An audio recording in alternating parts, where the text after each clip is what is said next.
no place to start other than that New York Times Siena poll. My God. A couple of top line items for the viewers at home. As I mentioned, Wall Street Journal calls it a 5-alarm fire, perilous. Voters have soured on Joe Biden, shows huge weaknesses, should be the cause for soul searching in the Oval Office and in the White House private residence. Quote, there is a compelling case that Mr. Biden can best help his party and the country by announcing he won't run again. This is again the Journal. He now risks squandering his legacy by losing to Mr. Trump in a rematch. Mr. Biden surely does not want to go down in history as the Democrat who overstayed his welcome and restored Donald Trump to power. That's almost exactly the same message from David Axelrod. Overall numbers here, there are enormous doubts about the president's age. He turns 81 later this month. He's the oldest president in American history. 71% of the electorate believes he is too old to be an effective president. An opinion shared across every demographic and geographic group, including 54% of his own supporters. Only 39% believe that about Trump, who's 3 years younger than Biden. Only 19% of Trump supporters think that's true. There is deep dissatisfaction over Biden's handling of the economy and a host of other issues. The economy is by far driving these numbers, but the other issues aren't helping him, like immigration and national security. A majority of the American public says Mr. Biden's policies have personally hurt them, whereas Trump's helped them.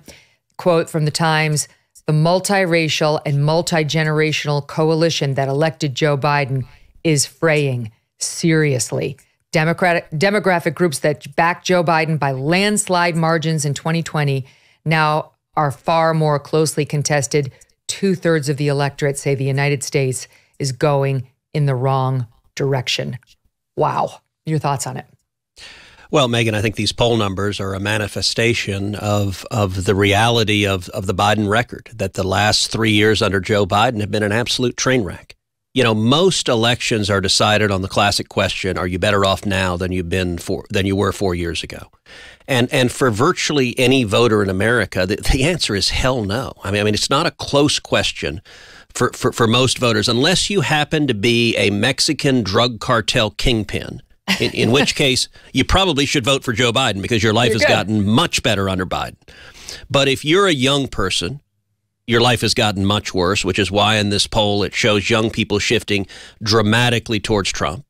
Or if you're Hispanic or African American, this poll shows 22% of black voters voting Republican, which would be a landmark high water mark. This shows suburban women coming back to Republicans. And you look at the record across the board. I mean, imagine for a second, Megyn, you woke up tomorrow and you'd been given the job of being Joe Biden's campaign manager.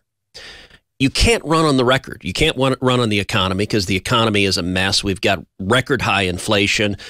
Everyone living, the cost of putting food on your table has gone way up. The cost of paying your bills has gone way up. Rent, mortgages, like if you want to buy a new home, forget about it. You got an 8% mortgage instead of a 2% mortgage. And that doesn't even begin to cover the cost of things like filling the tank on your car or truck. You put on top of that safety and security. Crime is out of control across this country. 8 million people crossing the southern border. People are afraid. They're afraid for the safety of their family. And then on top of all of that, overlay the absolute disaster that is foreign policy. Biden came in and he inherited peace and prosperity. We right now have the largest land war in Europe since World War II. And Israel faced the most significant attack in 50 years. We have war in the Middle East, and every region of the world has gotten worse. And so if it were straight up based on the merits, I think the numbers would be an even bigger landslide than that because the Biden record is terrible. It's why the Biden and the Democrats, their strategy is simple. Attack Trump, attack Trump, attack Trump. Trump is the devil is their entire campaign message. And at least these poll numbers show that people are focused on their lives, their families, their kids, and Biden and the Democrats have screwed up the policies concerning all of those. Biden is actually out there saying Bidenomics equals the American dream. It's and no one is buying it. Let me read what David Axelrod tweeted out or posted on X in greater detail, and then I want to give you some of the economic numbers because you tell me how one overcomes these. Axelrod, it's very late to change horses. A lot will happen in the next year that no one can predict, and Biden's team says his resolve to run is firm. He's defied conventional wisdom before, but this will send tremors of doubt through the party. Not bedwetting, but legitimate concern. The greatest concern is that his biggest liability is the one thing he cannot change. Among all the unpredictables, there is one thing that is sure. The age arrow only points in one direction. Goes on to say, the stakes of miscalculation here are too dramatic to ignore. Only Joe Biden can make this decision. If he continues to run, he will be the nominee. What he needs to decide is whether that is wise, whether it is in his best interest or the country's. Yes, there's risk associated with changing course now, as there is little time left for a primary campaign. But there is a lot of leadership talent in the Democratic Party poised to emerge. No leader can emerge from the Democratic Party, Senator, who's going to change this economy. The money was already spent recklessly, and despite many warnings that we couldn't afford it. That's in large part what drove these inflation numbers. The opening up drilling from this point to next year is not going to materially change the economic numbers either. The other thing that Joe Biden did, his over-reliance on renewables, which is a failing industry, with the refusal to allow drill, the influx of immigration across the southern border. No Democrat is going to be able to somehow become the nominee and overcome all that. And I will say one more thing before I give you the floor. The economy, by a margin of 59 to 37. 59 to 37. Voters trust Trump over Biden on the economy. The largest gap of any issue. The gap, the preference for Trump, spanned the electorate among men and women, both of them, among those with a college degree and those without. Every single age range and every single income level. Nearly 2 times as many voters said economic issues will determine their vote in 2024, as will social issues. And these economic voters favor Trump by, quote, a landslide, that's the Times' word, 60% to 32%. He's winning over Joe Biden by nearly 30 percentage points on those who say economic issues will determine their vote. And there are way more of those than there are any other kind of voters, Senator. This is devastating. Well, it is. And let me make 2 observations on that. Number one, you can see Axelrod saying, well, Biden's biggest liability is his age. No, that's actually not correct. Look, is Joe Biden too old? Absolutely. Is he too mentally diminished to do the job? Absolutely. But that's not why his numbers are as bad as they are. If Kamala Harris were the nominee, her numbers would be worse.